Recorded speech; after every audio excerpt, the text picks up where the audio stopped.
If you have an unincorporated business as a professional, self-employed, or business owner, and you are looking for income tax tips to reduce your personal tax, then this is the right video for you. For individuals, the personal income tax planning opportunities are generally very limited. However, if you are a professional, self-employed, or you own a business, in a 3-part series, I have 12 income tax tips for you to cut your tax bill for your business income. This was my first installment of 4 income tax tips I had for you in the first part of this series. Tip number 1, understand and maximize tax deduction. 2, reduce meals and entertainment expenses. 3, maximize home office expense deduction. And 4, maximize car expense deduction. This video is the second part of this series, and this is my second installment of another 4 income tax tips for you. Tip number 5, deduct medical expenses. 6, split income. 7, maximize interest deduction. And 8, avoid non-deductible convention expenses. Now, let's look at each of these 4 income tax tips in more details. Tip number 5, get deduction for your family's medical expenses. Generally, you will be able to save more tax by deducting your family's health and dental costs as business expenses rather than claiming as medical expense tax credit. In order to qualify for the deduction, first, you must be actively engaged in your business, and your business must be your primary source of income. Second, you need to set up a private health service plan with a third-party plan administrator. The private health service plan is essentially a self-funded plan. It is not an insurance plan.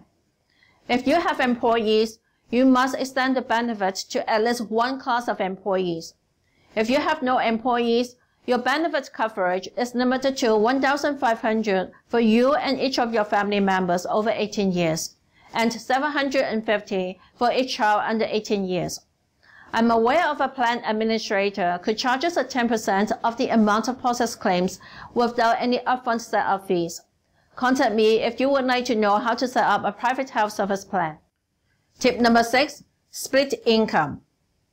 If you have family members in a lower tax bracket, consider employing them in your business.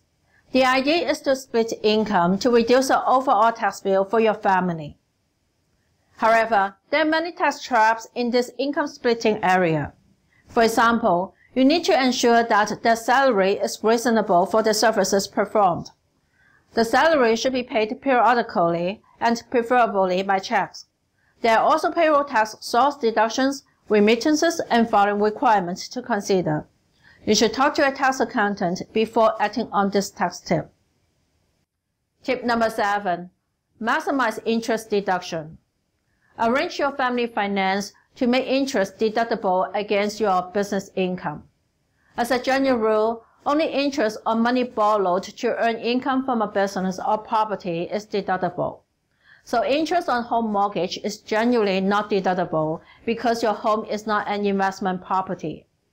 However, I had explained in part 1 of the series that you may be able to deduct a portion of your home mortgage interest if you qualify to claim home office expense deduction. Additionally, interest on loans taken out for making contribution to your RRSP, RESP, or TFSA are also not deductible because the income earned within these registered plans are not taxable. It is the direct use of the borrowed money that determines the interest deductibility. Here is the tip for you.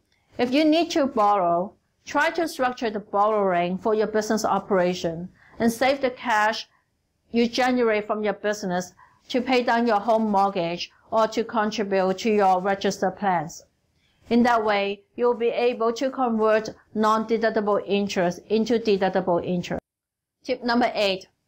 Avoid non-deductible convention expenses. The deductions are limited to 2 conventions a year. The portion of the convention expenses for meals and entertainment is subject to the same 50% limitation rules that I talked about in the first part of this series. For the convention expenses to be deductible, the convention must be in connection with your business or profession. Additionally, the convention must be held at a location that can reasonably be considered to be within the scope of the host organization. Note that the CRA will not allow you to deduct any costs for attending a convention held during an ocean cruise, no matter who sponsors it. As a recap, this is my second installment of another 4 income tax tips for you. Thank you for watching. I am Claudia Ku, your trusted tax accountant. I hope you find the video useful. Share the video with your friends and your family if you think they can use the information. Let me know your thoughts or if you have any questions in the comment box below. And don't forget to subscribe my channel to watch my upcoming videos. Also, click on the link to my website to receive our free email service of tax tips. See you in the next video.